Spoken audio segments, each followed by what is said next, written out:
नमस्कार सगळ्यांना. आजच्या BMMच्या सेशनमध्ये सगळ्यांचं हार्दिक हार्दिक स्वागत आहे. मी रिक्वेस्ट करते सगळ्यांना की प्रत्येकाने आपापले माईक बंद करावेत. तर आपण नेहमीप्रमाणे आजच्या सेशनची सुरुवात छोट्या मेडिटेशननी करूयात. मग नंतर सबनीस काका आपल्याला आजचे जे गेस्ट आहेत विठ्ठल आणि अंकिता जंगले आणि अबोली थेटे यांची ओळख करून देतील. आणि मग तिथून आजच्या इंटरव्ह्यूला प्रश्नोत्तराच्या सेशनला सुरुवात होईल.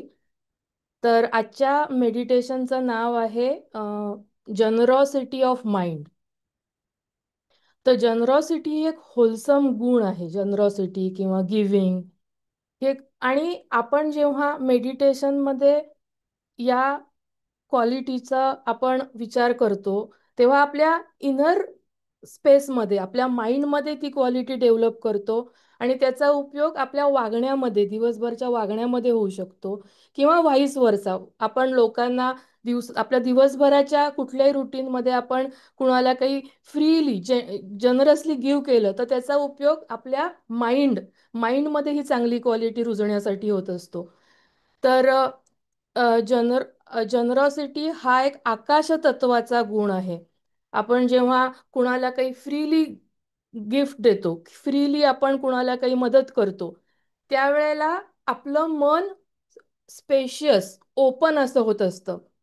कसं होतं की आपल्या मनात कधी कधी आपल्याला असं वाटतं की एखादी गोष्ट एखाद्याला द्यावी आणि मग नंतर थोड्या वेळाने विचार येतो की मग त्याला आता खरंच गरज आहे का, त्याला आवडेल का नाही, तिला हवी आहे का नाही, किंवा माझं नाव होईल का नाही, मग मला तेवढं क्रेडिट मिळेल का नाही, असले सगळे विचार येतात आणि मग ते जनरॉसिटीची भावना थोडीशी मागे पडते.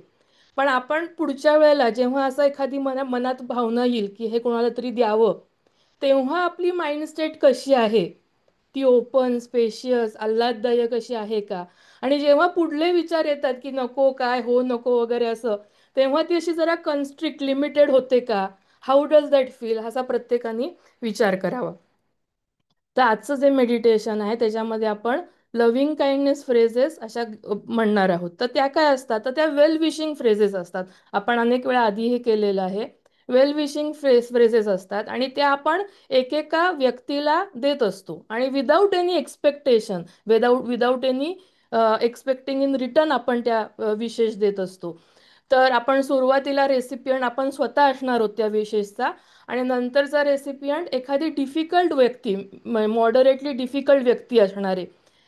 आणि तरी आपण त्यांना बेस्ट विशेष द्यायच्या आहेत. कशासाठी द्यायच्या आहेत, तर it's a freely given gift. म्हणजे मे बी त्यांचं जे काही डिफिकल्ट बिहेवियर आहे ते डिफिकल्ट बिहेवियर त्यांच्या काहीतरी पेनफुल इनर स्टेटमुळे असणार आहे.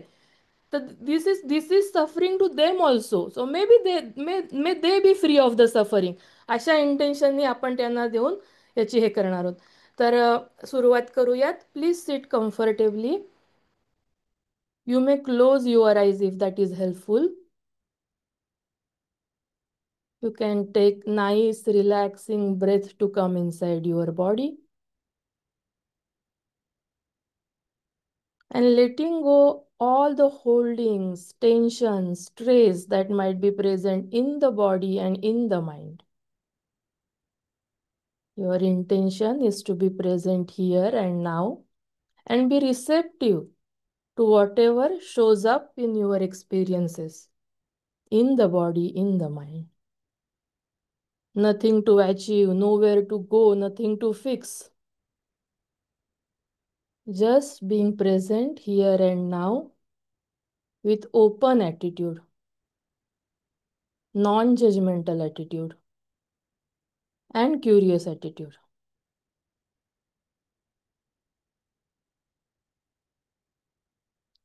Now, invitation is to please send this wishes as a freely given gift without any expectation or in return, like how we give blessings to small kids when they touch our feet. Freely giving these best wishes to ourselves. May I be safe. May I be happy. May I be healthy. May I live with ease. You can gently repeat these phrases in a tone that is soothing to you. Your focus needs to be behind each phrase and the feeling that this phrase generates inside you. May I be safe. May I be happy. May I be healthy. May I be with ease.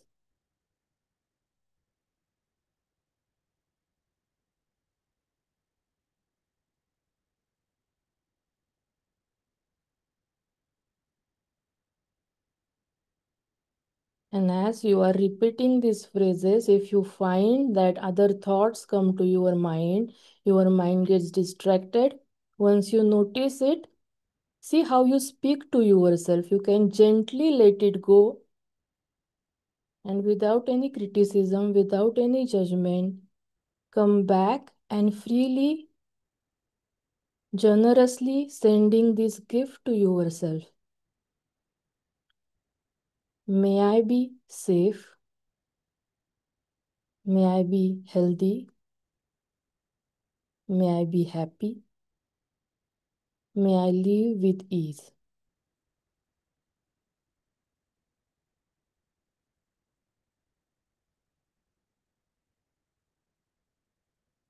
Now, please bring to your mind's eye someone, some person who is moderately difficult for you. Get an image of such person in front of your mind's eye. And as a generosity, we are going to send same wishes to this person so that he gets out of his suffering. Being a human, he wants to be happy too. Bringing such person in front of your eyes.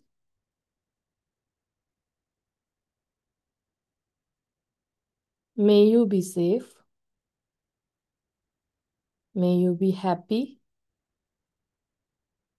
May you be healthy.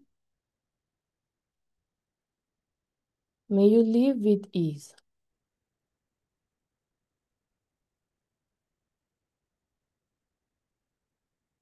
It could be difficult to send such wishes to a difficult person, but understanding that maybe some painful condition in them is giving rise to their difficult behavior. And instead of constantly ruminating on the difficult experiences that they cause, can we open our mind, be spacious, and send this well wishing to them too? May you be safe. May you be happy. May you be healthy. May you live with ease.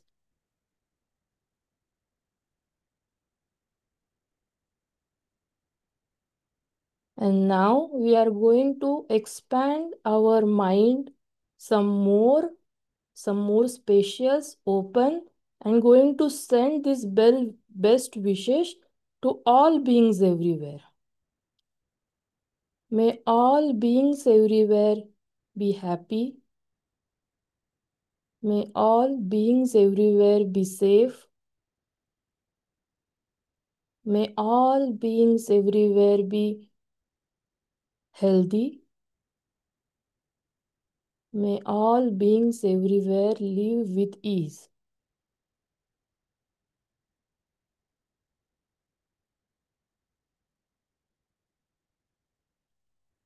We can be generous giving by so many means. We can give material things, money. We can give our time, service, caring. Or we can accept someone just as they are without judgment. That is a generosity as a gift as well. There are endless opportunity in a day to give, to be generous. And our simple actions make a lot of difference. And instead of fighting with, competing with, or clinging for certain thing to happen, if we can open our mind, be spacious, generous, let go, and give the best, our presence, that is a real gift of generosity. And now we will end this meditation by this small poem by John Wesley. Do all the good you can, by all the means you can, in all the ways you can, in all the places you can, at all the times you can, to all the people you can, as long as ever you can. May this be your practice. And you can gently open your eyes. And now I request Shrikant Sabnis Kaka to our guests today who are the embodiment of generosity itself. Kaka, Thank you, Anjali. thank you. I'm very happy to introduce Vittal, Ankita, and the person that's interviewing both of them. That's uh, Aboli. And all three of them are really, in the represent generosity, hospitality, and selfless service. But today, Aboli and Prasad have a different role. Prasad is her husband, Aboli's husband Prasad. He's helping with the sound and video. And Aboli is going to interview Vittal and Ankita. And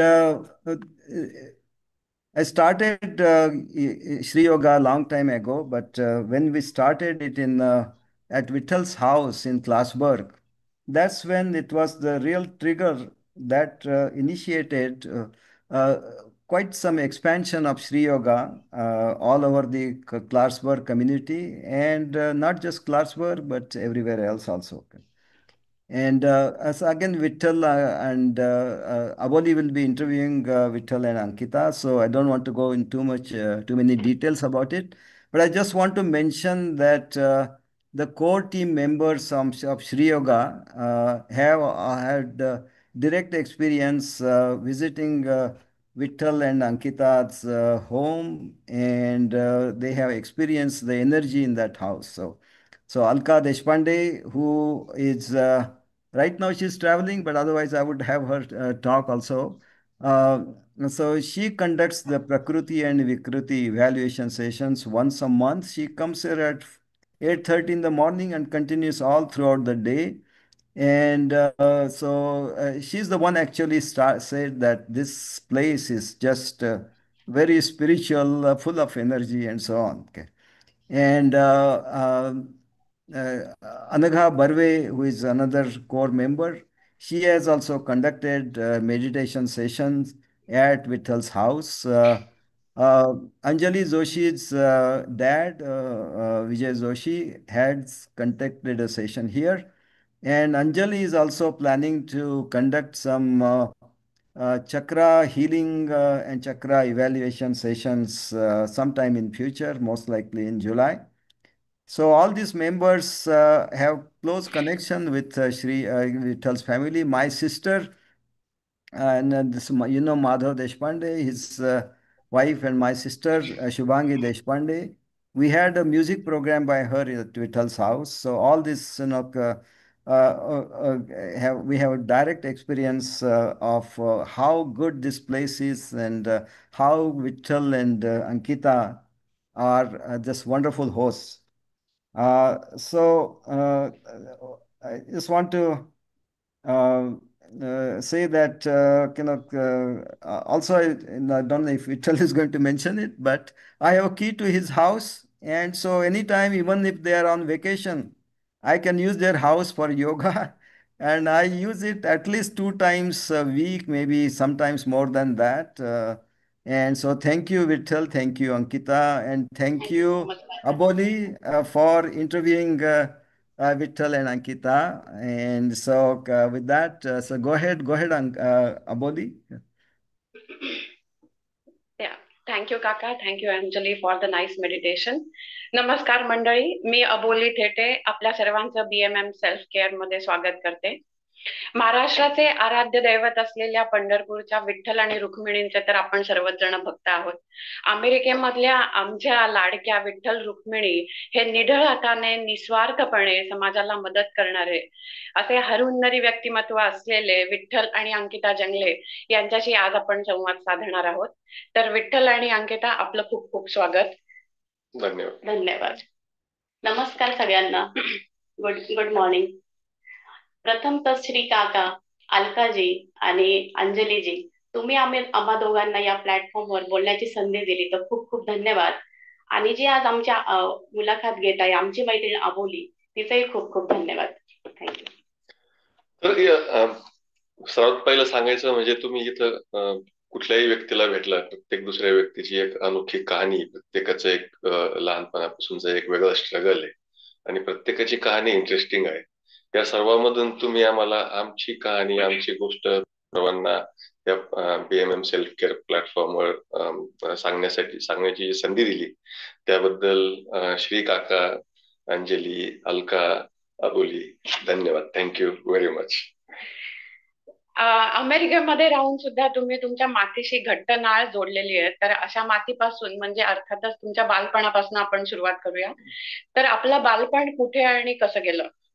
मी जन्मापासून सांगतो. माझा जन्म महाराष्ट्रामध्ये नगर जिल्हा, नेवासा तालुका, जन्म आजोळी नागापूर म्हणजे छोट्याशा गावात शेतकरी कुटुंबात झाला, मध्यमवर्गीय. आणि माझं जे बालपण पूर्ण पानेगाव तालुका नेवासा, तिथे छोट्या गावात गेलं. त्या गावात 2,000 लोकसंख्या आहे. अजूनही तिथं बस येत नाही. आमचा मळा आहे तिथं. म्हणजे शेतकरी कुटुंब म्हणजे जे काही महाराष्ट्रात फळं उगवतात, भाज्या उगवतात, त्या सर्व आमच्या घरी उगवत होत्या. घरी गाई, म्हशी, बैल, बकरी असं अंगणात कायम खेळत राहिलेलं. अशा याच्यामध्ये आमचं बालपण गेलं असं म्हणायला काही हरकत नाही. आणि मग हे विठ्ठल नाव हे कसं पडलं? त्याची पण एक स्टोरी आहे. विठ्ठल रुक्मिणी. माझे आजोबा विठ्ठलाचे खूप मोठे भक्त होते आणि त्यांची एक, आणि मी त्यांच्या मोठ्या मुलाचा मी मोठा मुलगा, म्हणजे माझ्या जनरेशन मधला मी मोठा मुलगा, सगळ्यात पहिलं मूल. तर आजोबाची इच्छा होती की विठ्ठलाचं नाव कुटुंबातल्या सर्व लोकांच्या तोंडात आलं पाहिजे, जेणेकरून हे नाव पुढच्या पिढीमध्ये कोणी ना कोणी उच्चारत राहील. त्याच्यामुळे माझं नाव विठ्ठल ठेवण्यात आलं. ऍक्च्युली काकांना दुसरं नाव ठेवायचं होतं, पण ज्यावेळेस माझ्या भावाचा जन्म झाला, त्याचं भावाचं नाव ठेवण्यासाठी काकांनी अट्ट धरला की दुसऱ्या मुलाचं नाव, माझ्या भावाचं नाव काका ठेवतील. तर काकांनी त्याचं नाव किरण ठेवलं. आणि जेव्हा माझ्या मुलाचा कृष्णाचा जन्म झाला, त्यावेळेस माझ्या आईने मला सांगितलं की तिला माझं नाव कृष्णा ठेवायचं होतं. तर ज्यावेळेस मी कृष्णाच्या नावाबद्दल चर्चा करायचो, तर आई मला म्हणे, तुला काय नाव ठेवायचं ते ठेव, मला तुझं नाव कृष्णा ठेवता नाही आलं, माझ्या लहान भावाचं ठेवता नाही आलं, तर माझ्या मुलाला मी कृष्णाच म्हणेन. तसं माझ्या पहिल्या मुलाचं नाव कृष्णा आईमुळे ठेवण्यात आलं. मग तुम्ही आणि तुमचे भाऊ आणि तुम्हाला अजून एक बहीण पण आहे? हो, माझा एक भाऊ, एक बहीण आहे. आणि जसं माझं लग्न झालं अंकिता, तर लग्नानंतर घरामध्ये सर्व तिला रुक्मिणी म्हणून बोलायला लागली. अच्छा. मग तुमचं प्राथमिक आणि माध्यमिक शिक्षण पण पाणेगावातच झालं का? ऍक्च्युली माझ्या वडिलांची खूप म्हणजे प्रत्येक आई वडिलांची जशी असते तशी माझी वडिलांची पण खूप इच्छा होती मी चांगल्या शाळेत शिकावं, इंग्लिश मीडियम मध्ये शिकावं. आणि गावात ती फॅसिलिटी अवेलेबल नव्हती. तर वयाच्या 5 वर्ष असताना मला बोर्डिंग हॉस्टेलमध्ये टाकण्यात आलं. मी किंडर गार्डनला, बालवाडीला हॉस्टेलला होतो. तर 1ली ते 4थी हॉस्टेलला राहिलो. 5वी 6वीला काकांकडे तालुक्याच्या ठिकाणी दुसऱ्या ठिकाणी गेलो इंग्लिश मीडियम मध्ये. परत काही कारणास्तव तिथनं 6वी नंतर 7वी 8वी 9वी 10वी गावातल्या रयत शिक्षण संस्थेच्या शाळेत आलो. बेसिकली 6वी पर्यंत माझ्या 3 शाळा बदललेल्या होत्या आणि इंग्लिश मीडियम होतं. 7वी 8वी 9वी 10वी हे मराठी मीडियम मध्ये गेलं. तर एकंदरीत सांगायचं ठरलं तर 10वी पर्यंत 4 शाळा आणि 2 मीडियम, असं माझं इंटरेस्टिंग शिक्षण राहिलं. सगळा प्रवास इंटरेस्टिंग होता. जरी थोडं अवघड होतं, तर प्रत्येक वेळेस मी पहिल्या दुसऱ्या मार्काने पास होत गेलो. अरे वा. तर तुम्ही मेकॅनिकल इंजिनियर आहात, तर तुम्हाला मेकॅनिकल इंजिनियरच व्हायचं होतं का? त्यावेळेस ऍक्च्युली मेकॅनिकल इंजिनिअरिंगचे एक साथ होते की जे हुशार मुलं होती ते मेकॅनिकल इंजिनिअरिंग करायची, तर इंजिनियरच व्हायचे, डॉक्टर व्हायचं नव्हतं. तर मग त्यावेळेस पाथ असा ठरला की डिप्लोमा करायचा, डिप्लोमा नंतर बीई करायचं. तर लोणी प्रवरानगर विखे पाटील कॉलेजमध्ये डिप्लोमा झाला आणि बीई ला औरंगाबादला गेलो आणि औरंगाबादमध्ये 2003 साली बीई कम्प्लीट झाली. अच्छा, मग तुम्ही मेकॅनिकल इंजिनियर आहात आणि आता सध्या IT मध्ये काम करता, तर हा कम्प्युटर कडे ओढा कसा निर्माण झाला? आता ही तशी थोडस मागे जावं लागेल परत. इंटरेस्टिंग स्टोरी आहे.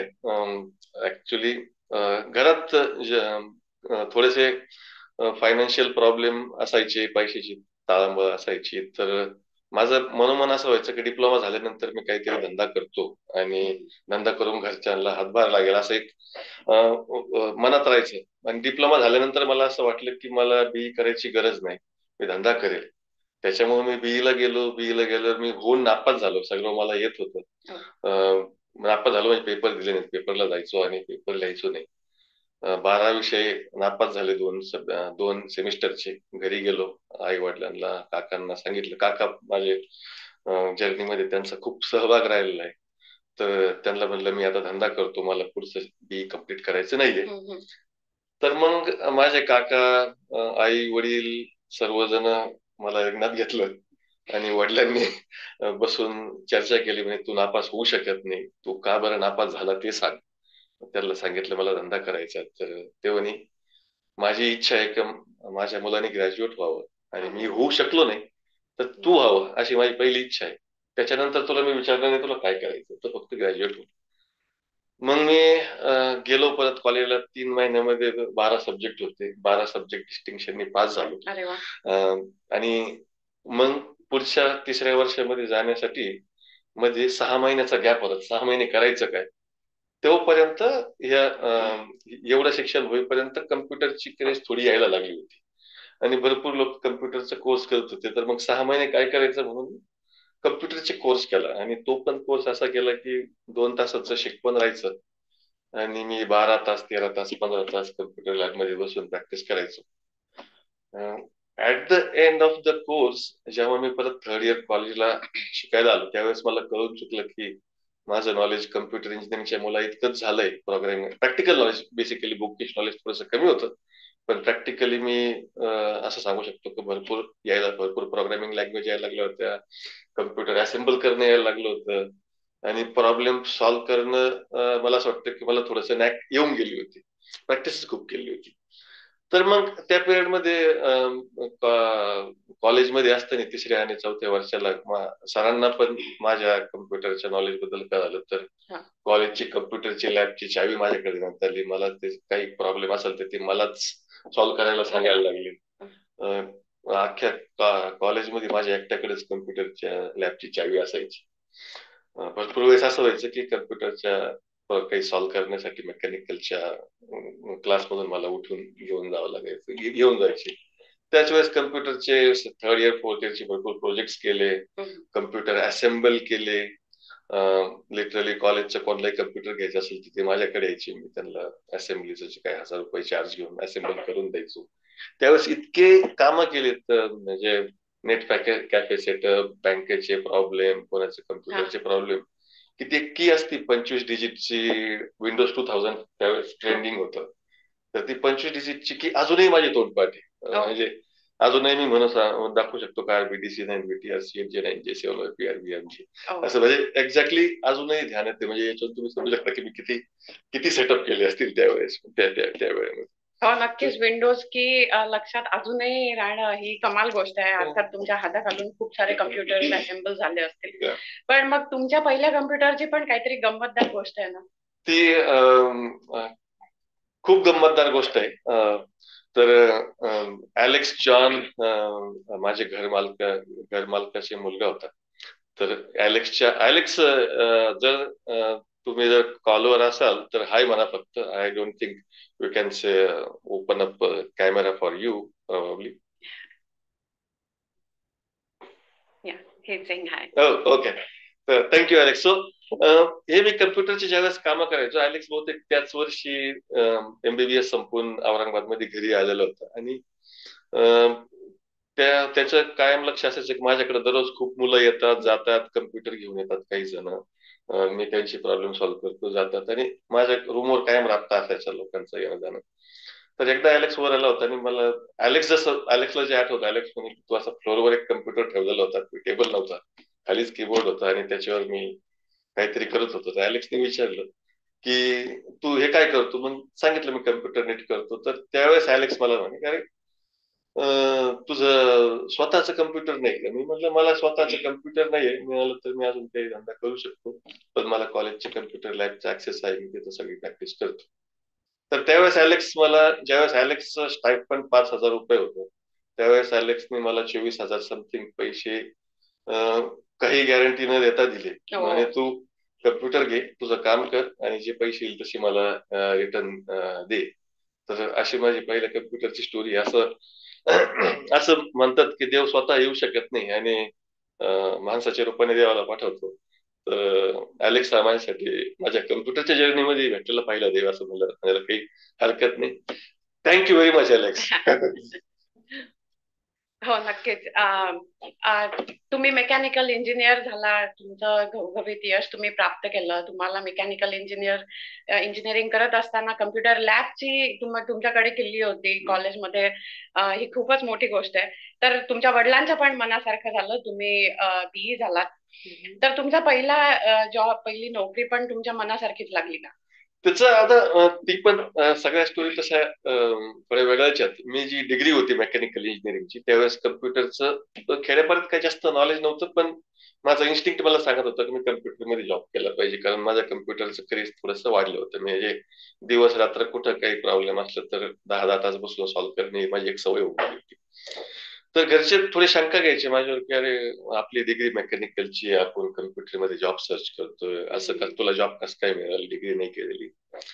तर मग त्यावेळेस मला असं काही सल्ला देण्यात आला की तू पुण्याला जाऊन एक कोर्स कर कम्प्युटरचा 3-4 महिने आणि त्याच्यानंतर तुला कम्प्युटरमध्ये जॉब मिळेल. मग तुला पहिला जॉब मिळाला की प्रगतीला काही कमी पडणार नाही. तर त्यावेळेस परत पैशाची अडचण होती. परत त्याच वेळेस माझा जिवलग मित्र यशवंत उडाचंद हा इंडियातून जर्मनीला गेला होता आणि त्याच्याकडे लोन, तो पण खूप श्रीमंत होता असं नाही, पण लोनचे पैसे होते त्याच्याकडे. तो पैसे घेऊन जर्मनीला गेला तर त्याच्याकडे शिल्लक पैसे होते. त्यांनी मला फोन केला, अरे तू काय करतो म्हणलं असं असं. अरे मी देतो तुला पैसे. त्यांनी मग त्यावेळेस भरपूर पैसे पाठवले. ते घेऊन मी पुण्याला गेलो. पुण्याला ते कम्प्युटरचा कोर्स केला आणि 2025 साली मला CMC मध्ये कम्प्युटरच्या डेटाबेस ऍडमिनिस्ट्रेटर म्हणून नोकरी लागली. तर 25,000 रुपयाची नोकरी पहिली लागणं म्हणजे खूप मोठी गोष्ट होती आमच्या गावामध्ये. आणि सर्व आनंदाचं वातावरण आमच्या घरामध्ये पसरलं. मी मोठा मुलगा होतो आणि मला नोकरी लागणं हे खूप महत्वाचं होतं. हो नक्कीच, कारण की तुम्ही आधी सांगितल्याप्रमाणे की आर्थिक परिस्थिती तेवढी चांगली नव्हती, जरी सुबत्ता होती शेतीची तरी सुद्धा आर्थिक परिस्थिती तेवढी चांगली नव्हती. तर तुमच्या इंटरव्ह्यू साठी पण तुम्हाला एका मित्राने मदत केली होती? हो, तर ऍक्च्युली मी पुण्याला जरी आलो तर कम्प्युटरचा कोर्स करून प्रॅक्टिस करायचो, पण माझ्याकडे नेहमीप्रमाणे माझ्या मित्रांची ये जा चालू असायची. तर माझा एक मित्र आहे अनिरुद्ध सावरे, तो पण कॉलवर असेलच. हाय अनिरुद्ध, तुझा कॉलवर आहे. तर तो एकदा माझ्याकडे आला होता आणि मला ड्रेसिंग सेन्स वगैरे काही चांगलं नव्हतं. म्हणजे नॉलेज होतं भरपूर, पण ड्रेसिंग सेन्स कसं कपडे घातले पाहिजे कळत नव्हतं. तर तो सकाळी उठला आणि मी चाललो होतो बाहेर. तर तो मला म्हणे कुठे चाललं, म्हणलं इंटरव्ह्यूला चाललो. तर तो हे काय कपडे घालून चाललं म्हणे. त्याने ते बॅग मधून एक शर्ट पॅन्ट काढलं, त्याचे बोटे दिले आणि म्हणे हे कपडे घालून जा. तर त्यावेळेस त्याला म्हटलं होतं, अरे म्हणलं जर मला आजच्या जर नोकरी मिळाली तर मी तुला माझ्या लग्नात कपडे घेईल. आणि अनिरुद्धला कपडे घेतले होते मी आणि तो माझ्या लग्नात ते कपडे घालून नाचला पण होता. तर अशा प्रत्येक जीवनाच्या प्रत्येक टप्प्यावर कोणी ना कोणी काहीतरी असे ट्रिगर पॉईंट भेटत गेले आणि जसं प्रत्येक ठिकाणी तुम्हाला देव भेटत नाही आणि देवाच्या रूपाने माणसं भेटत असे आम्हाला. हो सर, म्हणजे नक्कीच तुम्हाला आयुष्यामध्ये आतापर्यंत सतत देवासारखी माणसं भेटत गेली. तुम्ही चांगल्या माणसांच्या सहवासात नेहमीच राहिले आहात. तर तुमच्या आजीचे पण तुम्ही खूप लाडके होता, तर आजीच्या लुगड्याची काय गोष्ट आहे? तर म्हणजे त्यावेळेस तसं ज्यावेळेस नोकरी लागली तर तारांबळीचेच दिवस असायचे, पैशाचे प्रॉब्लेम असायचे, पण नोकरी लागल्यावर काहीतरी आनंद म्हणून सगळ्यांना तर कपडे घेऊ शकत नव्हतो, पण इकडनं तिकडनं पैसे जमा करून मी पुण्यातून गावाकडे जाताना एक लुगडं घेतलं आणि म्हणलं आजीला आपण सगळ्या घराच्या वतीने मी एक लुगडं देईल का, एक आनंदाचं लहरी म्हणून. तर लुगडं घेऊन गेलो आणि गाडी लावली आणि खाली उतरलो. तिथे आजी बसली होती. आजीला गेल्या गेल्या म्हणलं मला नोकरी लागली आणि त्याच्यामुळे तू लुगडं आणलंय. तर आजी मला म्हणे की अरे म्हणे आत्ताच कशाला घेतली म्हणे, अजून पगार नाही झाला तुझा, पगार झाल्यावर घ्यायची होती. तर मजे मजेने मी आजीला म्हणलं बाई तुझा काय भरोसा, म्हणलं तू पगार होईपर्यंत तू जिवंत राहते का नाही. आणि दुर्दैव असं की पहिला पगार व्हायच्या अगोदर ती गेली. म्हणजे मी नशीबवान मानतो का माझ्यातर्फे एक माझ्याकडून शेवटची साडी माझ्या आजीला घेण्यात आली. तर त्याच्याबद्दल मी स्वतःला नशीबवान मानतो असं म्हणतात. I know. हो, म्हणजे कावळा बसायला आणि फांदी तुटायला एकच वेळ आली असं म्हणता येईल. तर आता आपण तुमच्या अमेरिकेच्या प्रवासाकडे वळूया. तर अमेरिकेने साथ तुम्हाला कधी आणि कशी घातली? तर एक ज्यावेळेस नोकरी लागली, सीएमसी संपून कॉग्निझंट मध्ये आलो आणि कॉग्निझंट मध्ये आल्यानंतर एक असं हे पैशाचा प्रॉब्लेम तरी पण होताच, कारण खूप काही कर्ज होतं घरी, तारांबळ तरी होती, पगार जरी 50,000 झाला होता तरी पण कमीच होतं. तर असं एक होतं की अमेरिकेला गेल्यानंतर थोडे पैसे जास्त मिळतात आणि आपण अमेरिकेला जायला पाहिजे. आणि 2008 साली तो योगायोग आला आणि अमेरिकेला मी जानेवारीमध्ये आलो. अच्छा, सीएमसी तर्फे कॉग्निझंट तर्फे. अच्छा, तेव्हा कॉग्निझंट जॉईन केले. मग अंकिता, तुम्ही कुठल्या साली आला अमेरिकेमध्ये? विठ्ठल ते आधीच आलेले आणि मी आणि माझा मुलगा 6 महिन्यानंतर जुलै 2008 मध्ये US मध्ये आला. अच्छा, आणि मुलगा कृष्णा किती महिन्याचा होता? 4 महिन्याचा होता. तो खूपच लहान होता. अमेरिकेमध्ये घेऊन आलात तुम्ही तेव्हा. अच्छा, मग अमेरिकेमध्ये आल्यावर सर्व पहिल्यांदा जे सगळेजण येतात त्यांना साधारण होमसिक व्हायला होतं, करमत नाही इथे. सो तुमचा अनुभव पण तसाच होता का? हो, जसं सगळेच पहिल्यांदा येते त्यांना एकटेपणा जाणवत असेल तसाही मला पण होता, कारण की माझा मुलगा 4 महिन्याचा होता. ते सगळं अवघड जायचं थोडं मॅनेज करायला, घरच्यांची आठवण यायची. तेच जसं होमसिक होतं आणि आजूबाजूला कोणी ओळखीचे नव्हते, नवीनच होतं आम्ही सगळं. आणि पण जसं जसं पुढे पुढे दिवस गेले, सगळ्या ओळखी झाल्या, US कल्चर समजलं, तर मग ते थोडं मॅनेजेबल झालं सगळ्या गोष्टी. अच्छा, आणि मग अमेरिकेमध्ये येऊन तुम्हाला तुमच्या आर्थिक परिस्थितीवर मात करता आली का? तर त्याची पण म्हणजे स्टोरी आहे. तर कर्ज भरपूर होतं आणि अमेरिकेला आल्यानंतर निश्चित ते सोपं झालं, पण थोडंसं मागं जातो याच्यासाठी परत. तर मी लग्न होण्याच्या अगोदरच माझी एक मनोमन इच्छा होती की मला एक 4 व्हीलर गाडी घ्यायची आहे. आणि त्यावेळेस मी वडिलांना म्हणलं का आता माझ्याकडे पैसे, मी गाडी घेऊ शकतो एवढे पैसे आहेत. तर वडील म्हणे की आपल्याला खूप कर्ज आहे म्हणे, कमीत कमी जे हातावरचे कर्ज जे आहेत, जे खूप एक्सपेन्सिव्ह रेटने घेतलेले राहायचे, तर ते पैसे दिल्याशिवाय तू गाडी घेऊ शकत नाही. कारण घेतले तर लोक म्हणतील अरे माझे पैसे ठेवले आणि तुम्ही गाडी घेतली. तर त्यावेळेस मग मी एका बँकेच्या रिप्रेझेंटेटिव्ह कडे गेलो आणि त्यांना विचारलं माझ्या नावावर किती जास्तीत जास्त कर्ज मिळू शकतं. तर ते भरपूर कर्ज घेतलं आणि गाडी, आणि ते कर्ज एवढं होतं की तेवढे पैसे इनफ होते की जे हातावरचे पैसे होते वडिलांचे आमच्या काही व्हॅलिड रिझन साठी कर्ज झालेलं ते नील करू शकत होतो आणि गाडी पण घेऊ शकत होतो. तर मग ज्या दिवशी गाडी घेतली त्या दिवशी पुण्याहून गावाकडे गेलो. गावाकडे वडिलांना म्हणलं तुम्ही गाडीत बसा, कोणाचे पैसे द्यायचे लिस्ट द्या, आणि त्याच दिवशी सर्वांचे पैसे नील केले. पुढे जाऊन म्हणजे ते होतं फर्स्ट स्टेज ऑफ लोन का जे इमिजिएट लोक घरी यायची मागायला. आणि नंतर मग बँकेचे कर्ज, काही जमिनी गहाण ठेवलेल्या वगैरे, ते पुढचे 3-4 वर्ष चालू राहिलं. पण मला असं आठवतं की त्याच्यानंतर मी वडिलांना पैसे कोणाला मागू दिले नाही. त्यांनी जेवढे मागितले त्याच्यापेक्षा जास्त कायम देत राहिलो आणि ते पण आनंदाने सर्वांना सांगायचे. तर चांगलं वाटायचं मला, त्यांना पण माझा अभिमान आहे. होता. हो, ती त्या काळातली डेअरिंग म्हणावी लागेल की ऑलरेडी घरामध्ये कर्ज असताना पण तुमची पण इच्छा होती की एक 4 व्हीलर घेऊन आणि त्याच 4 व्हीलर मधून सगळ्यांचे वडिलांचे कर्ज तुम्ही फेडलेत. वडिलांच्या चेहऱ्यावर खूप मोठं समाधान तुम्ही बघितलं असेल. मग अमेरिकेमध्ये राहत असताना योगेन चित्तस्य पदेन वाचाम हा पतंजलीचा मंत्र कधी कानावर पडला? तसं पहिल्यांदा तो मंत्र काकांमुळेच कानावर पडला, पण योगाचं काका म्हणजे श्री काका. श्री सबनीस काका. तर योगाची जर्नी जर म्हणलं थोडंसं परत मागे जावं लागेल मला. असं एक योगिक कल्चर मध्ये असं पण एक मानणं आहे की तुम्ही योगाकडे जात नाही, योगा मेडिटेशन कडे तुम्ही जात नाही, योगा तुमच्याकडे येतो आणि त्याला जेव्हा यायचं असतं तेव्हाच येतो. तर मला असं आता आज मी त्याला असं वाटतं की योगा मला कायम घेण्याचा प्रयत्न करत होता. मी 4थीला असताना आमचे गावारे सर होते, ते आठवड्यातून एकदा योगा शिकवायचे, इंग्लिश शिकवत होते पण त्यांना योगाची आवड होती ते शिकवायचे. त्याच्यानंतर पुढं आस्था चॅनलवर मी सकाळी उठून योगा करायला लागलो. त्यावेळेस अंकिता पण करायची माझ्या बरोबर, पण ते बिट्स अँड पीसेस मध्ये चालायचं. मला थोडा बॅकचा पेनचा इश्यू होता, त्याच्यासाठी पण मी करायचो. US मध्ये आल्यावर पण सूर्यनमस्कार करणं, कधी सकाळी उठून योगा करणं चालू राहायचं, पण कंटिन्युएशन काही नव्हतं. तर 2012 साली माझी श्री काकांची ओळख झाली.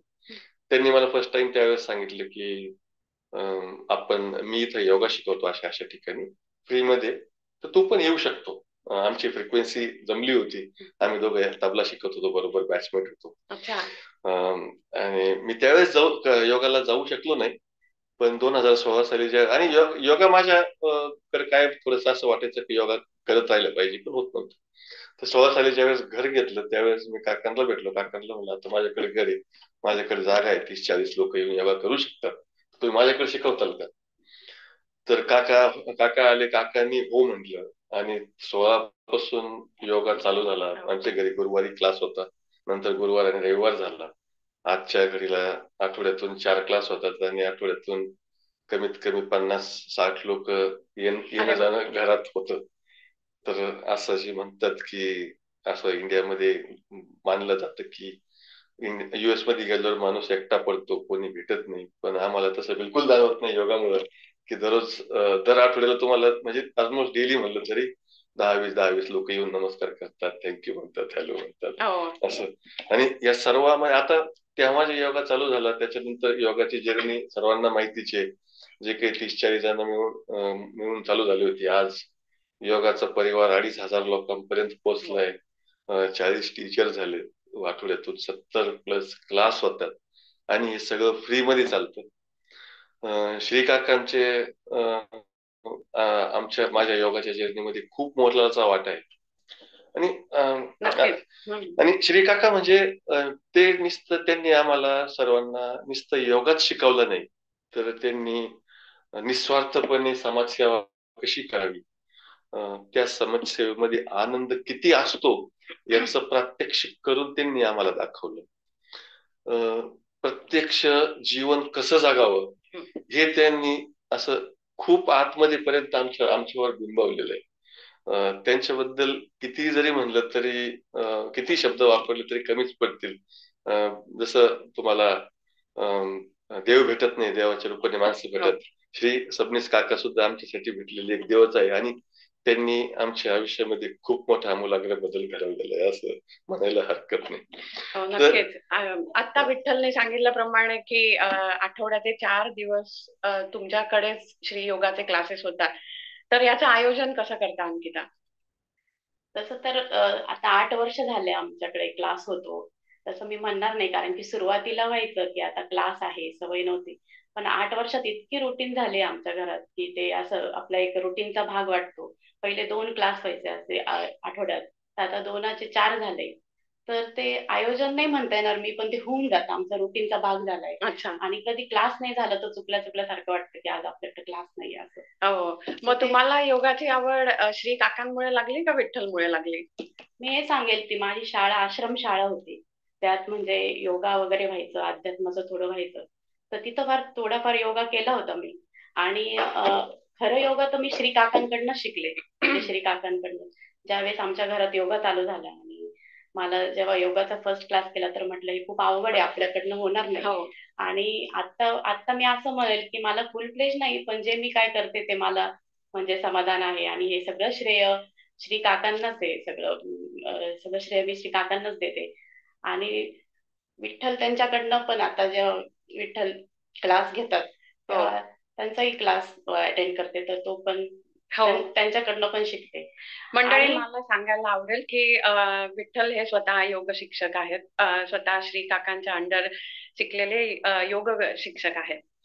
सॉरी अंकिता, तू काहीतरी सांगणार होती. हा, मी आणि श्री काकांबद्दल बोलावं तितकं कमीच आहे, पण मी थोडक्यात हेच सांगेल की वी आर सो ब्लेस्ड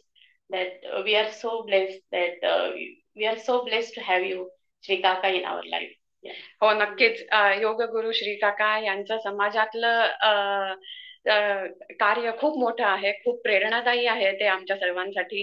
जसा यांच्या आयुष्यामध्ये तसाच माझ्या पण आयुष्यामध्ये आणि इतरांच्या खूप जणांच्या आयुष्यामध्ये चांगला सकारात्मक बदल श्री काकांमुळे झालेला आहे. तर असे हे श्री काका आमच्या जवळ आहेत, आमच्या सानिध्यात, आम्ही त्यांच्या सानिध्यात आहोत, याचं खरोखर आम्हाला ब्लेस्ड वाटतं. तर आता याच अनुषंगाने मला अजून एक प्रश्न विचारावासा वाटतो विठ्ठल यांना की ध्यान किंवा मेडिटेशन हे मनाला शांत करून स्वतःला ओळखण्याची पद्धत आहे असं मला वाटतं, आणि ही जीवनशैली आपण पण जोपासता. हो, नक्कीच. तर या मेडिटेशन कसं करावं किंवा काय पद्धत आहे तुमची, याबद्दल काही सांगू शकाल सो का? मेडिटेशन, ध्यान ऍक्च्युली काकामुळेच योगामध्ये जे शेवटचे 10 मिनिटं काका मेडिटेशन घेतात, चक्रा मेडिटेशन, तेव्हा माझी मेडिटेशनची खरी ओळख झाली असं म्हणता येईल. आणि त्याच्यानंतर जसं आता जवळजवळ 8 वर्ष होऊन गेले इथं योगा चालू आहे, तर माणूस थोडस शिकतं योगाबद्दल, मेडिटेशन बद्दल. तर असं जाणवलं की योगा मेडिटेशन मध्ये खूप काही पॉवर आहे. म्हणजे it is one of the under estimated thing part of the yoga. तर मग मी म्हणलं चला आपण ट्राय करून बघू मेडिटेशन. आणि स्टार्टिंगला मी तसं सकाळी दररोज 3-4 वाजता उठतो, आणि उठून पहिलं असं असायचं की काहीतरी फोन बघणं किंवा कम्प्युटर काहीतरी काम करणं, असंच माझं दिवस उगेपर्यंत चालायचं. तर म्हणलं आपण हा वेळ थोडासा चांगल्या कामासाठी किंवा मेडिटेशन ट्राय करायला काही हरकत नाही. तर स्टार्टिंगला शक्य नव्हतं की एका ठिकाणी बसणं. तर मी चालू केलं का आता उठल्यानंतर मेडिटेशन असं चालू केलं की आता उठल्यानंतर 1 तास फोनला हात लावायचा नाही किंवा कुठल्या कम्प्युटरवर बसायचं नाही, एका ठिकाणी फक्त कॉफी पीत बसून जायचं. तेच मेडिटेशन होतं. हळूहळू असं केलं की ओके, उठल्यानंतर सूर्योदय होईपर्यंत फोनला हात लावायचा नाही, कुठलं पुस्तक वाचायचं नाही, कुठलं कम्प्युटर लॉग इन करायचं नाही, फक्त एका ठिकाणी बसून जायचं. आणि हळूहळू मग सवय अशी लावली की 10 मिनिटं डोळे झाकून बसणं आणि आपल्या श्वासाकडे लक्ष केंद्रित करणं. काका जसं सांगतात तसं चक्राच्या एनर्जी सेंटरवर कॉन्सन्ट्रेशन करणं. आणि असं चालू झालं. पहिलं 5-10 मिनिटं शक्य होत नव्हतं, पण आता 1 तासापर्यंत मी मेडिटेशन करतो. एक गोष्ट सांगायची त्याच्यात असं की कधी एखाद्या मेडिटेशनचा एक दिवस असा असतो की तुम्हाला 5 मिनिटं 1 तासासारखे वाटतात, दुसरा दिवस असा असतो की 1 तास 5 मिनिटासारखा वाटतो. 1 तास संपला तरी कसं संपला ते कळत नाही असं वाटतं. अजून मी अलार्म लावून 1 ताससाठी 1 तास करतो. तर असं मेडिटेशन सुरुवात झाली. अजून त्याच्यात खूप प्रगती करायची मला असं वाटतं, पण निश्चित मेडिटेशनचा खूप फायदा झाला. त्याच्यात थोडस मागे जाऊन अजून एक गोष्ट सांगायची की काकांबद्दल मी एक गोष्ट सांगायची विसरलो की काकांबद्दल अजून एक अनुभव सांगायचा मला की काकांबद्दल कधी आम्ही म्हणजे मागच्या 8-9 वर्षामध्ये आम्ही खूप वेळेस प्रयत्न केला की काकांना आपण युट्यूब चॅनल करू, थोडस पब्लिसिटी करू, मग लोकांना कळेल तुम्ही काय करता. पण काकाचं 1 लाईनर आन्सर हेच असायचं, अरे मला पब्लिसिटीची गरज नाही, मी जे शिकवतो त्याच्यात मला आनंद मिळतो. तेच त्यांचं इकिगाई आहे. आणि त्याचा प्रत्यय आम्हाला प्रत्येक वेळेस येतो की त्यांना पब्लिसिटीची गरज नाही, पब्लिसिटी करण्याची इच्छा नाहीये. त्यांचा दुसरा कुठलाही अजेंडा नाही योगा शिकवण्यामध्ये, योगा शिकवणं सोडून. ते एक अजून एक त्यांचं ते किती डेडिकेटेडली करतात ते जर सांगायचं म्हटलं तर 2018 साली 17 साली त्यांचं ओपन हार्ट बायपास सर्जरी झाली. तर त्यावेळेस योगायोगाने मी त्यांना घ्यायला हॉस्पिटलमधून गेलो होतो डिस्चार्ज मिळाल्यानंतर.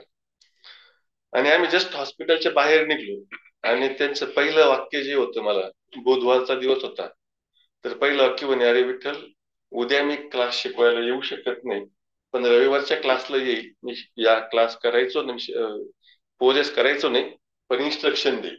म्हणजे त्यांनी दुसरी कुठलीही चर्चा केली नाही की हॉस्पिटल कसं होतं, किती पेन झालं, रिकव्हरीला किती वेळ लागणार आहे, काहीच नाही. तर याच्यावर तुम्ही समजू शकता की काकांचं डेडिकेशन किती आहे. तर येऊ परत आपल्या मेडिटेशनकडे. तर हो, मेडिटेशनने खूप फायदा झाला. माइंड क्लिअर झालं, विचार तीक्ष्ण झाले, जे काही निर्णय घेण्याची क्षमता आहे ती खूप वाढली. जे कोणते निर्णय घेतले मी मागच्या 5-7 वर्षामध्ये, त्याच्या कुठल्याही निर्णयाचा पश्चाताप झाला. तर मी असं सगळ्यांना सजेस्ट केलं की मेडिटेशन सगळ्यांनी दररोज केलंच पाहिजे. नक्कीच. म्हणजे मला हे ऐकायला आवडलं की सकाळी उठल्यानंतर जरी तुम्ही मोबाईल तुमच्या बाजूला ठेवला 5 मिनिटापासून सुरुवात करून, जसं आता विठ्ठलजींनी सांगितलं, ती पण एक मेडिटेशनच आहे. कारण आजकालच्या काळामध्ये आपण मोबाईलचे इतके फॅन झालो आहोत की सारखाच आपल्याला मोबाईल बघावासा वाटतो. आणि खरोखर श्री काकांच्या बद्दल तुम्ही बोलाल म्हणजे लहान तोंडी मोठा घास घेण्यासारखं आहे आपण काही बोलणं म्हणजे श्री काकांबद्दल. पण श्री काकांनी जी ही श्री योगा संस्था चालू केली आहे, ती ही फक्त एक संस्था नसून तो एक परिवार आहे. आणि या परिवाराचे किमान 2 तरी कार्यक्रम वर्षामधून होतात. आणि मला नक्कीच सांगायला आवडेल की या कार्यक्रमामध्ये साधारण 200 ते 300 लोक हजेरी लावतात. आणि या 200 ते 300 लोकांसाठी विठ्ठल आणि अंकिता यांना स्वतःच्या हातून काहीतरी एक पदार्थ खाऊ घालण्याचा हौस असते, नेहमीच असते ती. तर हे कुठून आलं? तर मी हेच सांगेल की मला माझी हॉबी एक कुकिंग आहे आणि खाऊ घालायला आवडतं. आणि आम्हा दोघांनाही असं होतं की आपल्या आपल्या आपल्या हाताने काहीतरी म्हणजे खाऊ घालावं. आणि तर आणि मी जॉईंट फॅमिलीमध्ये वाढलेले, तर कायम मी बघितलंय लहानपणी की लोकांचं येणं जाणं, सतत पाहुणे आमच्या घरी. आणि आता इथे श्री काकांचा जो प्लॅटफॉर्म आहे त्याच्यात वर्षातून 2 प्रोग्राम होतात. तर आम्हाला दोघांना नेहमी वाटतं की आपण काहीतरी, आपल्याला ह्याच्यात आनंद मिळतो तर आपण आपल्या हाताने केलं, आपण याच्यात मदत म्हणून करावं, त्यातच समाधान वाटतं असं. बरोबर.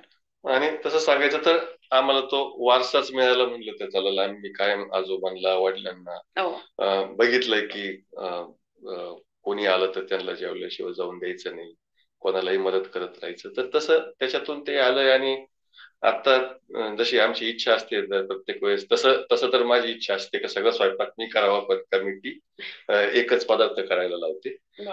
तर 300 ते 500 लोकांचा स्वयंपाक करण्याला जे काही इन्फ्रास्ट्रक्चर लागतं ते सगळं मी तयार करून ठेवलेलं आहे.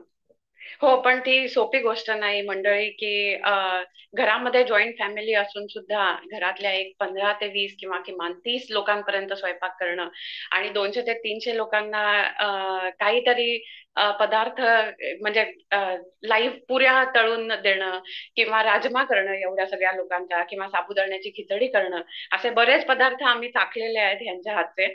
तर तुमच्या दोघांची पण कमाल आहे. मला याच्यावरूनच अजून एक असं वाटतं की पंढरपूरच्या विठ्ठलाबद्दल असं म्हणतात की कानडाऊ विठ्ठलू कर्नाटकू. म्हणजे काय की महाराष्ट्राचा विठ्ठल हा फक्त महाराष्ट्राचा नसून तो कर्नाटकचा पण तितकाच आहे. तसा हा आमचा क्लासबर्गचा विठ्ठल हा फक्त भारताचा नसून बऱ्याच देशांचा पण आहे. त्याचे मित्र हे खूप देशांमध्ये पसरलेले आहेत. आणि याचं गुपित काय आहे? आणि हे सर्व मित्र तुमच्या जनरॅसिटीवर त्यांनी सगळ्यांनीच खूप अनुभव घेतलेला आहे. तर ही जनरॅसिटी किंवा हा दानशूरपणा कुठून आला? सर ऍक्च्युली दानशूर वगैरे थोडा मोठा शब्द आहे, म्हणजे पण तरी जर सांगायचं ठरलं तर हा आमचा वारसा वडिलांकडून आजोबाकडून तो चालू झालेला आहे की जे कोणी येईल त्याला भेटत राहणे, माणसं जोडणे, ज्याला काही गरज आहे त्याला मदत करणे, एक असं एक लहानपणापासून बघत आलेलं आहे. तर तोच वारसा असं वाटतंय की ते असं मनात भिनलंय आणि तसंच पुढं चालू आहे. आणि जसं माणसं जोडत राहिलो तर ते एवढा मोठा परिवार कसा झाला ते कळालंच नाही. मी तर म्हणतो की हे सगळे लोक जोडले याच्यासाठी पूर्णपणे मी नशिबवान समजतो त्याच्यासाठी. बाकी मी असं म्हणणार नाही की मी खूप काही वेगळं केलं म्हणून हे सर्व लोक जमले, तर ते एक नशीबच असं म्हणत. आणि जे काकांनी योगामुळे इथं जी ऊर्जा तयार झाली बरोबर. त्या ऊर्जा पण त्याला एक कारण आहे असं आमची भावना आहे, असं मला हरकत नाही. हो बरोबर आहे. कारण की जे लोक तुमच्या घरी येतात, आता सुद्धा आम्ही विठ्ठलजींच्याच घरी बसलेलो आहोत आणि या घरामध्ये नेहमीच सर्वांना प्रसन्न आणि पॉझिटिव्हिटी वाटते. तर त्याबद्दल तुम्ही काय सांगाल? ही प्रसन्नता किंवा पॉझिटिव्हिटी कुठून आली?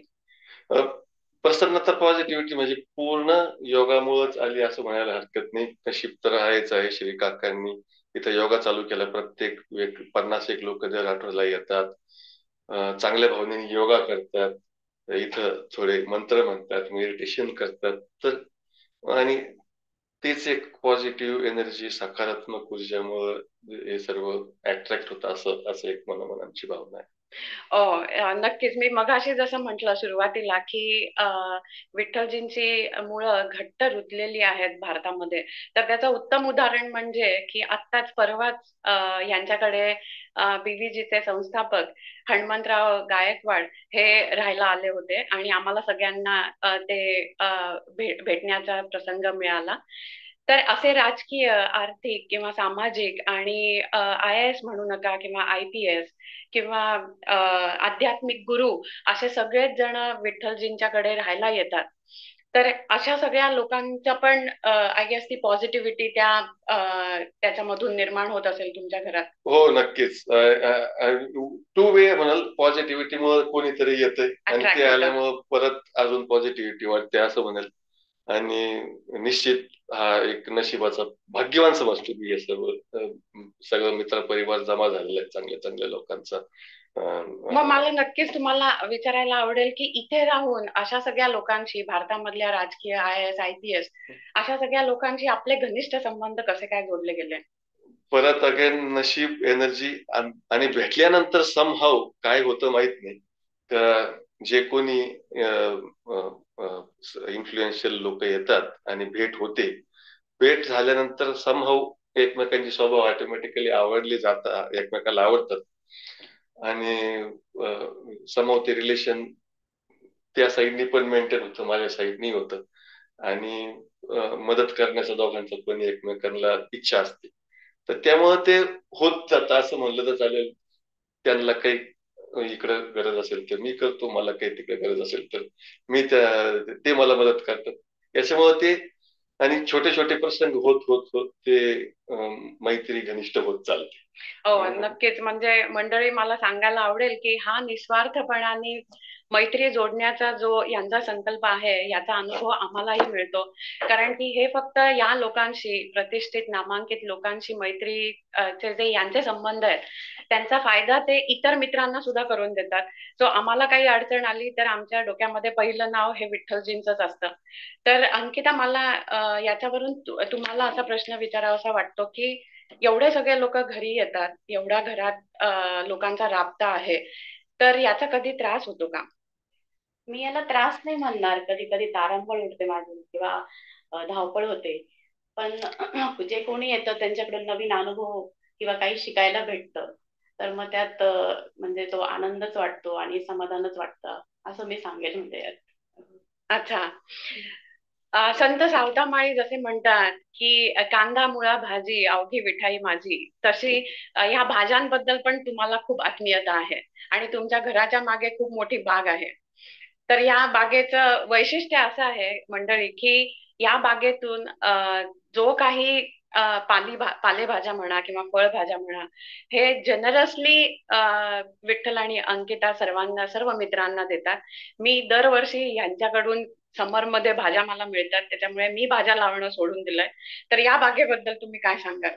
तर तसं आम्ही शेतकरी कुटुंबातले असल्यामुळं लहानपण सगळं शेतीत गेलेलं आहे. शेतीचे सर्व काम मी केलेले आहेत. म्हणजे लिटरली वयाच्या 5व्या-6व्या वर्षापासून छोटे छोटे काम वडिलांनी सांगणं आणि करणं आणि 10वी पर्यंत 8वी पर्यंत तर मी सगळं ट्रॅक्टर चालवणं, नांगरणं आणि शेतीतले काम करणं तेव्हा शिकलेलो. तर त्यावेळेस बहुतेक भाजीपाला आमच्या शेतातला असायचा किंवा शेजारच्या शेतातला असायचा आणि फ्रेश असायचं. तर त्यावेळेस ती एक गावरान चव होती भाजीपाला. बरोबर आहे. आणि असं एक मनोमन वाटतं का त्यावेळेची बटाट्याची चव विसरलोय किंवा ती चव सापडत नाहीये. की त्यावेळेच्या वांग्याची चव विसरलोय. तर माझा एक प्रयत्न आहे की ती परत चव रिपीट करण्यासाठी मी वेगळ्या वेगळ्या बिया आणून ट्राय करून उगवून ते टेस्ट करतो, मित्रांना वाटतो आणि त्याच्यात एक आनंदही मिळतो. आणि मी बागकाम करणं किंवा बागकामात जाऊन गवत काढणं हे पण मी एक मेडिटेशनचा पार्ट समजतो की तुम्ही 2 तास जर बागेत काम केलं, तुमचा फोन नसतो तिथं, बाकी कोणी बोलायला नसतं, तुम्ही आणि ते झाड एकमेकांशी बोलत असतं असं वाटतं. तर आणि हॉबीचा पण तो पार्ट आहेच आहे. तर बेसिकली हेच आहे की ती चव सापडवण्याचा प्रयत्न आहे आणि मला असं वाटतं की ते मी कुठे जरी गेलो तर आयुष्यभर तो चालूच राहील. अच्छा.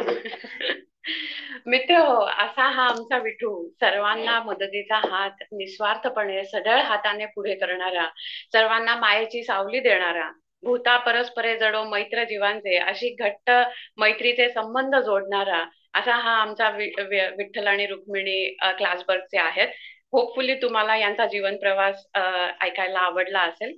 आणि अंकिता आणि विठ्ठल, तुम्हाला पुढच्या भविष्यासाठी खूप खूप शुभेच्छा. तुम्ही एवढा वेळ काढून आमच्याशी संवाद साधला त्याबद्दल खूप खूप आभार. थँक्यू. श्री काका, अंजलीजी आणि Alkazi, thank you so much for giving me this opportunity. Thank you so much. आणि आता आपण प्रश्नांकडे वळूया. Thank you so much. खूप खूप धन्यवाद. आणि आपण प्रश्न उत्तरांना सुरू करणार आहोत, पण त्याच्या आधी मला हे सांगायचं विठ्ठलजींना की मी नगरची आहे, माझं बालपण नगरमध्ये गेलं आणि तुमची भाषा ऐकून मला अक्षरशः I was transported to Ahmednagar. आणि तुम्ही जे काही रेफरन्सेस दिले ते इतके ओळखीचे होते की आवारे सर हे आमच्या घरी लहानपणी यायचे, माझ्या वडिलांचे ते मित्र होते. आवारे सरांच्या खूप चांगल्या आठवणी आहेत. तर म्हणजे मी जरी फिजिकली आले नाही, आमच्या टीमपैकी सगळेजण तुमच्या घरी आलेत, पण मला अक्षरशः आज तुमची भेट झाल्यावर तिथे आल्यासारखं वाटलं आणि मी नेक्स्ट टाइम तिकडे आले की नक्की तुम्हाला भेट देईन. तुम्हाला दोघांना भेटून खूप खूप आनंद झाला. धन्यवाद. नक्की पुढच्या वेळेस बीसी एरियामध्ये असल्यावर आमच्या घरीच यायचं, इथंच राहायचं. नक्की. आणि तुमचे खूप सारे मित्र चाहते आज कॉलवर जॉईन झालेले आहेत आणि बरेच कॉमेंट्स आलेले आहेत आणि प्रश्नही लोकांना विचारायचा आहे. तर ते कळतंय आम्हाला की किती लोक तुमच्यावर प्रेम करतात. तर आपण एक एक प्रश्न घेऊ. आधी म्हणजे आयफोन कोण आहे त्यांनी हात वर केलाय, बोला. हॅलो. हा बोला. हा, मी सचिन पवार बोलतोय. माझा आवाज येतोय सर्वांना? हो. येस. हॅलो. हॅलो. विठ्ठल रुक्माईंना नमस्कार करून माझे 2 शब्द बोलण्याला सुरुवात करतो. मी आणि विठ्ठल इंजिनिअरिंगचे मित्र, 24 वर्षांची मैत्री, आणि तसा तो अमेरिकेमध्ये गेल्यापासून भेट कमी होत जाते, पण इंडियाला आल्यानंतर भेट होतेच. पण आपण सर्वजण प्रोफेशनल आयुष्यामध्ये मोठे झाल्यानंतर फार गुरफटून जातो आयुष्यामध्ये, बरोबर. पण तुरळक लोक असे असतात जे फार बोटावर मोजण्यासारखे, जे सुरुवातीपासून शेवटपर्यंत जोडलेले राहतात. तर विठ्ठल नक्कीच एक ज्वलंत उदाहरण आहे त्यातलं. आणि मला रिसेंटली युएसला, तसा मी भरपूर जातेच राहतो, पण रिसेंटली मला युएसला जाण्याची संधी मिळाली आणि मी 15 दिवस वॉशिंग्टन DC एरियामध्ये होतो. तर विठ्ठलच्या घरी राहण्याचा मला योग आला आणि विशेष म्हणजे श्री सबनीस काकांसोबत योगा मेडिटेशन करण्याची सुद्धा मला संधी मिळाली. आणि विठ्ठलनी जे जे शब्द वापरले की तिथे मी सोबत 2-4 दिवस योगा, मी 15 दिवस त्यांच्या घरी होतो. मला अतिथी देवो भव ट्रीटमेंट मिळाली. I was so overwhelmed, especially in US. वेळ देणं सर्वांना कठीण आहे, पण विठ्ठल आणि रुक्मिणी म्हणजे अंकिताताई यांनी खूप, म्हणजे माझ्यासाठी जेवायला थांबायचे. त्याचे सासरे सुद्धा आज कुठली भाजी काढणार, फ्रेश ती त्यांच्या गार्डन मधून काढून आणायचे. म्हणजे आय वॉज ओव्हरवेल्ड. आणि मला घरचे फोन करून विचारायचे की अरे काय, अरे म्हणजे घरच्यापेक्षा सुखी आहे मी जास्ती इथे. म्हणजे असे खूप सारे अनुभव आहेत. आणि इट्स व्हेरी टफ. 15 दिवस तुम्ही, it's not easy in country like US. अतिथी देवो भव, काइंडनेस, हॉस्पिटॅलिटी, पूर्ण जंगले परिवार, विठ्ठल, आता तसं माहीतच आहे आम्हाला. पण ही माझी एकट्याचा अनुभव नाही आहे सगळ्यात महत्वाचा. आता आम्ही 24 वर्षापासून ओळखीचे आहोत, मित्र आहोत, बेस्ट फ्रेंड्स आहोत. पण यशवंत आहे, अनिरुद्ध आहे, तो पण या कॉलमध्ये आहेत. आणखी भरपूर सारे मित्र आहेत. पण ही माझी एकट्याची स्टोरी नाहीये. तर ही स्टोरी आपल्या सगळ्यांची आहे, हा स्वभाव आहे. विठ्ठलचा, आणि त्याच्यामुळेच लोक त्याला जोडलेली आहेत.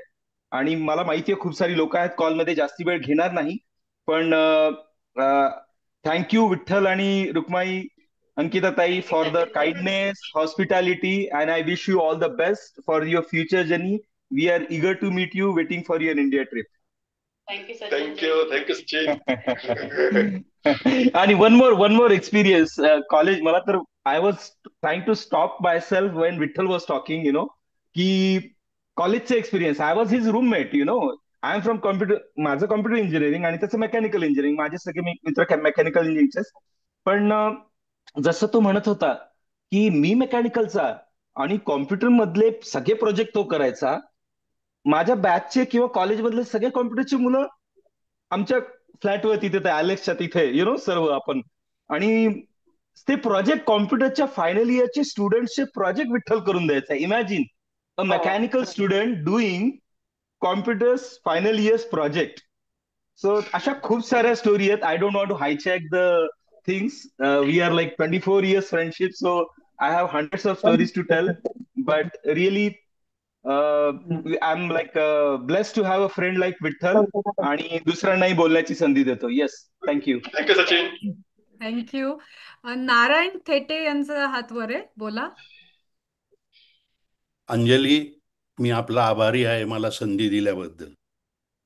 खरं म्हणजे आत्ता आबोलीने जी मुलाखत घेतली त्यापुढे बोलणं म्हणजे भीमसेन जोशीचं गाणं ऐकल्यानंतर बाथरूम सिंगरचं गाणं ऐकल्याचा जो फरक तुम्हाला जाणवेल. पण मला विठ्ठलविषयी काही बोलावं वाटतं, त्याबद्दल आपण मला क्षमा कराल आणि माझं बोलणं ऐकून घ्याल असे मला आशा वाटते. मी दोन्ही विठ्ठलाचा भक्त किंवा वारकरी आहे.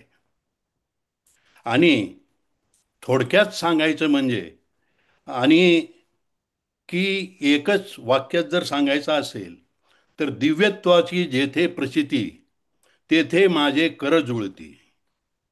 मी आपणाला विनयपूर्वक आदराने विठ्ठलाचं स्मरण करून आपणाला प्रणाम करतो.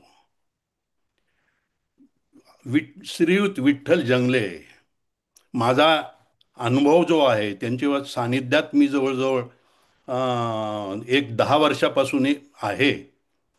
तर हा विठ्ठल जंगले हा एक अवलिया, सामान्य कुटुंबातील लोखंडी रूपी माणूस, आणि विठ्ठलाच्या कृपेनं आणि त्याचबरोबर श्री काकाच्या आशीर्वादाने किंवा त्यांच्या सानिध्यात येऊन असामान्य व्यक्तिमत्व सोनेरूपी धारण करतो, याची कला आपण घेतलेल्या मुलाखतीतून समजली असेलच. आबोलीच्या भाषेत सांगायचं झालं तर कानाडाहू विठ्ठलू कर्नाटक्यू. तर मला एक थोडं पुढे वाढवावं वाटतं, कानडी राजा पंढरीचा. तर हा जो पंढरीचा कानडा राजा आहे, तसाच त्याच विठ्ठलाने मराठी राजा अमेरिकेचा म्हणून विठ्ठल जंगलेचं नाव घेता येईल. दोन्ही विठ्ठलामध्ये काही साम्य तुम्ही त्यांचा जर विचार केला तर आपल्याला समजून येईल की एक तर म्हणजे त्यांच्या दोघांचाही रंग हा सावळा आणि एक चेहऱ्यावर एक प्रकारचं तेज आहे. नंबर दुसरं म्हणजे असंही की दोघेही साधे भोळे आणि आपल्या जमिनीशी नाळ कायम ठेवणारे दोघेही आहेत. तर यांच्याबद्दल आपल्याला विठ्ठल हा फार साधा, दोन्ही विठ्ठल हे फार साधे आहेत. आणि त्यांच्या याच्यामध्ये जर म्हणायचं असेल तर आपण ऐकलं असेल, सांभाळ खांदी वाहन पायी डोईस मुंडासे, श्यामल रंगी छान रूपे साधे पण भासे. अर्थात डोईसी मुंडासे यांचं नसेल, ठिकाण परत्वे हे थोडे हे झाले असतील, परंतु भाषेवरून आणि त्यांच्या उदारतेवरून दोघंही मला समान वाटतात. तिसरे म्हणजे विठ्ठलाच्या पंढरपूरच्या विठ्ठलाच्या वारीमध्ये IAS माणूस असतो किंवा एक्झिक्युटिव्ह वारीमध्ये बरेचसे IAS किंवा गरीब श्रीमंत प्रत्येक प्रांतातून माणसं येतात. तसेच ह्या विठ्ठलाकडे पण भारतातील सर्व IAS IPS राजकीय आणि आध्यात्मिक आणि आत्ता जसं आबोलीनं सांगितलं की हनुमंतराव गायकवाडजींचं की ते आम्ही प्रत्यक्ष अनुभवलं, तसे हे पण भक्त त्यांच्या सानिध्यात यायला आसुसलेले असतात. तर मला एकच प्रश्न हा वाटतो, विचारावा वाटतो, की आपण येणाऱ्या पिढीला किंवा आमच्यासारखे कर्तृत्वहीन माणसाला आपण काय संदेश देऊ शकाल? बाबा कर्तृत्वहीन म्हणू नका तसं. तुमचं कर्तृत्व खूप मोठं आहे. जर काय बाकीच्याला माहित नसेल तर बाबा शुगर फॅक्टरी ची कुदळ टाकल्यापासून शुगर बाहेर निघेपर्यंत जे काही सेटअप करावा लागतो, he is expert in their. महाराष्ट्रातल्या सर्व शुगर फॅक्टरीला त्यांचा सपोर्ट मिळाला आहे. आफ्रिकामध्ये जाऊन त्यांनी शुगर फॅक्टरी उभ्या केलेल्या आहेत. तर कर्तृत्वहीन तर बिलकुलच नाहीये. तुमच्याकडून आम्ही खूप दररोज नवीन नवीन गोष्टी शिकतो.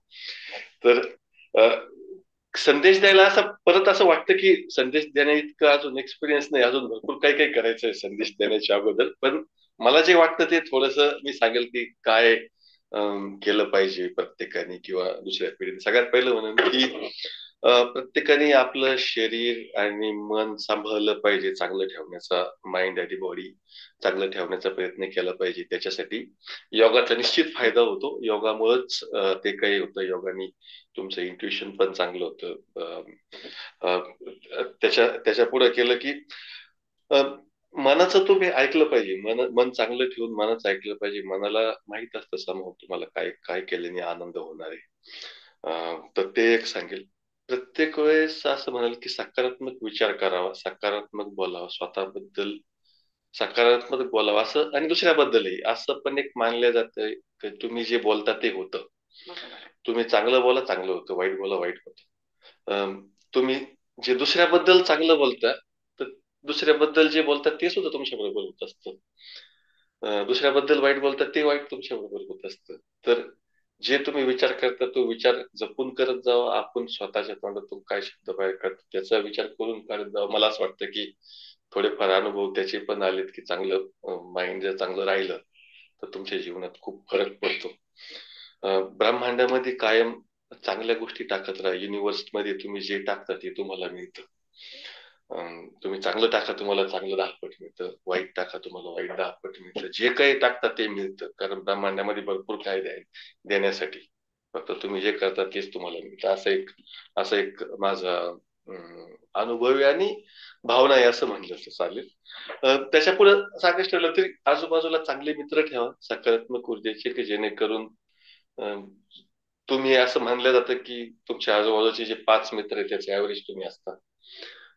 त्याच्यामुळे मित्र चांगले ठेवा की ज्यांच्या बरोबर गेलं त्यांनाही आनंद होतो आणि तुम्हालाही आनंद होतो. खूप धावपळ करण्याची गरज नाही आणि रॅट रेस मध्ये जाण्याची गरज नाही असं पण वाटतं. की आज आपण बघतो की प्रत्येक जण एका रेस मध्ये लागलेला आहे. तर रेस मधून थोडं बाहेर येऊन थोडं हळू चाललं आणि स्वतःची थोडी छंद जोपासली तर काही फरक पडत नाही. पैसे कमावणे फायनल टार्गेट नाहीये.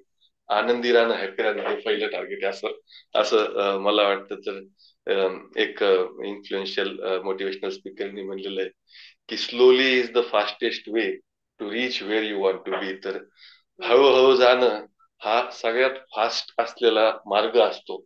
त्याच्यामुळे खूप धावपळ करू नका. हळूहळू पण माणूस पोचू शकतो. आपण कासवाशी आणि सशाची गोष्ट तर ऐकलीच आहे.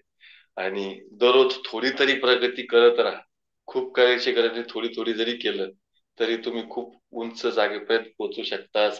असंच त्यांनी पण म्हणलं की top of the one mountain is bottom of other and keep climbing. हाच संदेश मी देऊ इच्छितो. बहुतेक पुढे जाऊन संदेश बदलतील, अनुभव जसे वाटतील तसे, पण आज हेच सांगू शकतो.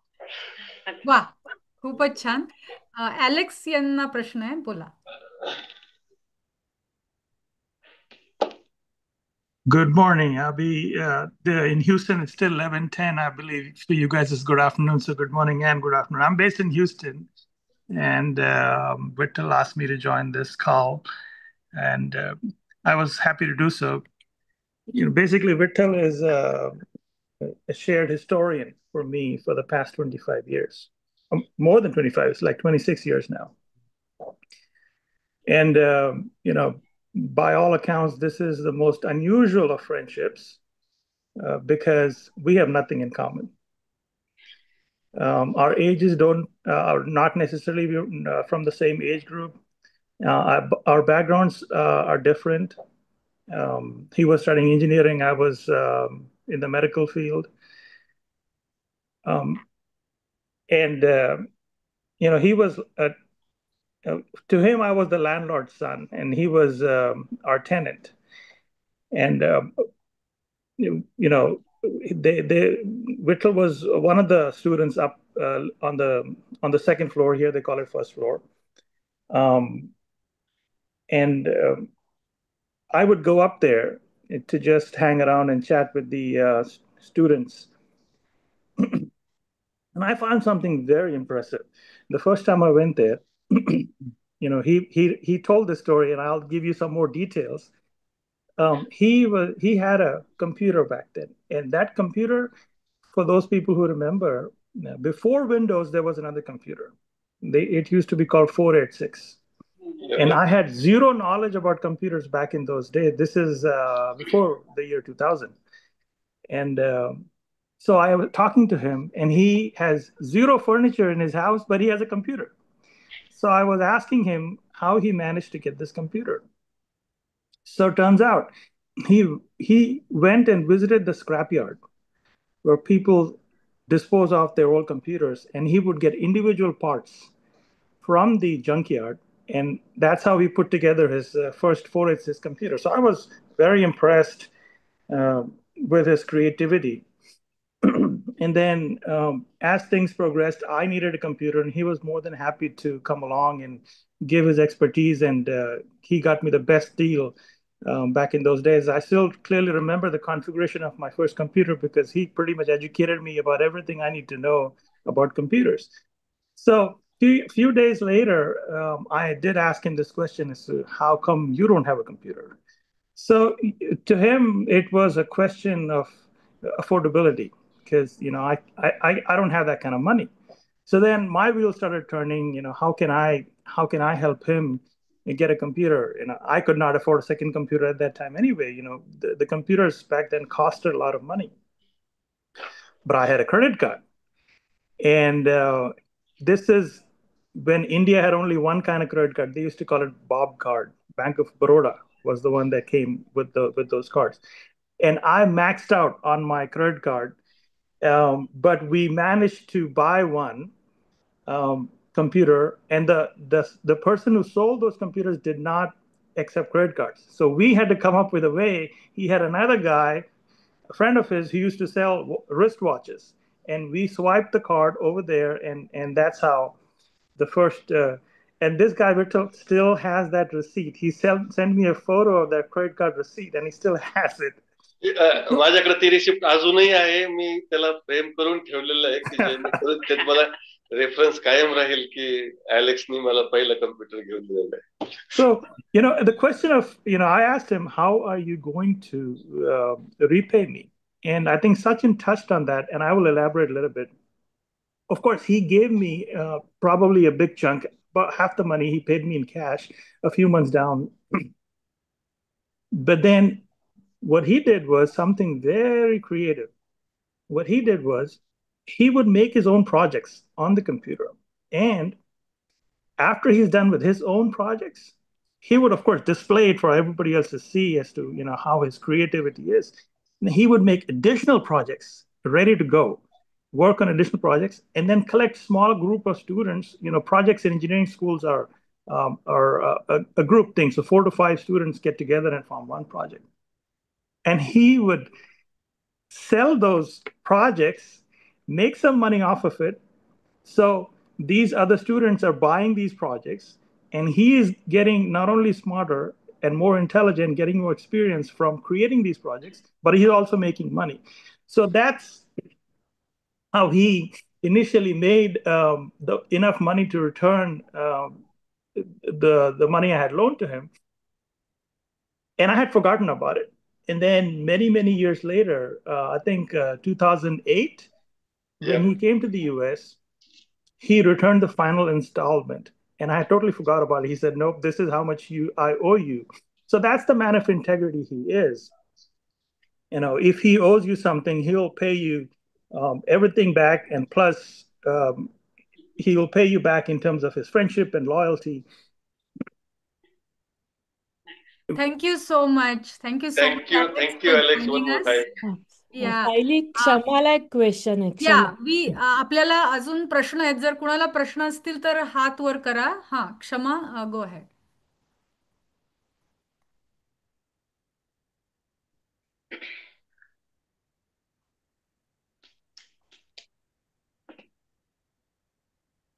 Hello. मला दिसत नाही. क्षमा हा, बोला. आहे ना, क्षमा Hello, this is Yashwant. Hi.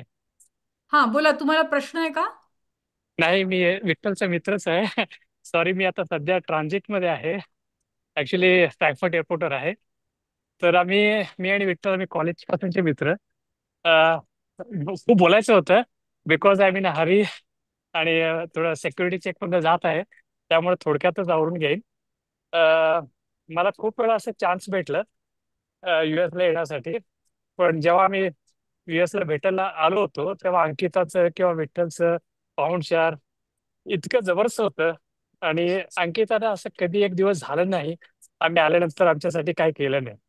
मी आणि माझी wife we are big fan of Ankita. आणि आम्हाला एक ऑपॉर्च्युनिटी सुद्धा भेटली होती ते श्रींचं योगा क्लास अटेंड करण्यासाठी, आणि we attended that. It was a great experience. आम्ही त्यानंतर खूप दिवस फॉलो पण केलं, पण तो खूप वेळा मला म्हटलं सुद्धा ऑनलाईन वगैरे जॉईन हो असं, पण ते जमलं नाही मला. पण मी तरी प्रयत्न करत असतो कधी कधी योगा करायचा, पण रेग्युलरली होत नसतं असं माझ्याकडनं. पण माझ्या मित्राबद्दल सांगायचं म्हटलं तर त्यांनी भरपूर काय केलं माझ्यासाठी. तो फक्त एकदाच म्हटला की जेव्हा तो जॉब करण्यासाठी गावाकडून पुण्यात आला होता त्यावेळेस मी पैसे दिले म्हणून, त्यावेळेस मी स्टुडंट होतो. मैत्रीमध्ये असं नसतं की कधी किती काय दिलं, पण त्यांनी माझ्यासाठी भरपूर केलं. मी जेवढं केलं त्यापेक्षा खूप जास्त केलं. कारण पहिल्यांदा मी जर्मनीहून इंडियाला आलो होतो त्यावेळेस त्याच्याकडे राहिल्यानंतर त्यावेळेस मी एकटा कोर्स करत होतो, त्यावेळेस त्यांनी माझी स्वतःची गाडी दिली पेट्रोल भरायला. म्हटलं की काय भरू नको, 1 महिना माझ्याकडे राहा. पेट्रोल घेतलं नाही, जेवायचं सगळं त्यांनी पाहिलं, कारण मी स्टुडंट होतो, त्याला जॉब लागलं होतं. आणि ते ते जे केलं त्याच्यामुळे मला पुढे जाऊन मला जॉब पण भेटला. म्हणजे माझ्या जॉबसाठी कुठं ना कुठं त्याचं एक कॉन्ट्रीब्युशन होतच. मग त्यानंतर आम्ही आम्ही सगळे मित्र, आमची माहिती असं 25 वर्षाची आहे. तर 2 युरोप ट्रिप केले, रोड ट्रिप केले. जेव्हाही तो म्हणजे विठ्ठल तयार होतो सगळे तयार होतात. विठ्ठल इज लाईक आमच्यातला एक असा आहे की एक लाईफ लाईन असल्यासारखं आहे. आता सुद्धा ऑगस्टमध्ये आम्ही जेव्हा भेटणार आहे तर एव्हरीबडी इज इगरली वेटिंग. आणि विठ्ठल सुद्धा त्याचं ग्रीन कार्डचं वेट करत होता. It's been like almost 3 years we have been waiting for it, आणि looking forward to meet in August. मी आणि माझ्या वाईफ कडनं just want to say hello. Hi Anu. Hi Yashwant. आता एअरपोर्टवर आहे आणि हा माझा मुलगा आहे. Okay, hello. सॉरी, आता थँक्यू मला जावं यशवंत. लागेल. मी तर हो, आवाज गेला यशवंत. थँक्यू यशवंत. हा, आपल्याला आता 2 ते 3च मिनिटं राहिलेले आहेत. तर जर कुणाला एखादा प्रश्न असेल तर आपण क्षमाला बोलू दे. हा, त्यांना मी अनम्यूट करायला सांगतेय. क्षमा, हा, अनम्यूट युअरसेल्फ. हे ना क्षमा बुटे हे ना, त्या अनम्यूट नाही होतात. शिंदे, क्षमा शिंदे ना. या. हा, थँक्यू विठ्ठल सर. थँक्यू. येतो का आवाज विठ्ठल? हा, येतो.